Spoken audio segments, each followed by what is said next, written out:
12 কেজির এলপিজি সিলিন্ডারের দাম 15 টাকা কমে হয়েছে 1341 টাকা। নতুন এই সিদ্ধান্ত জানিয়েছে Bangladesh energy regulatory commission BERC. বিজ্ঞাপনটির মাধ্যমে ভোক্তা পর্যায়ে ব্যবহৃত এলপিজি ও পরিবহনের অটো গ্যাসের দাম পুনর্নির্ধারণের বিষয়টি জানায় সংস্থাটি।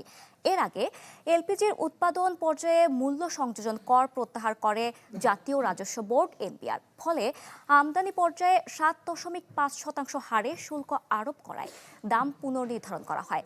পরিবহনে ব্যবহৃত অটো গ্যাসের প্রতি লিটারের দাম পড়বে 61 টাকা 86 পয়সা। সরকারি কোম্পানি এলপি গ্যাস লিমিটেডের সিলিন্ডারের দাম ভোক্তা পর্যায়ে অপরিবর্তিত থাকবে।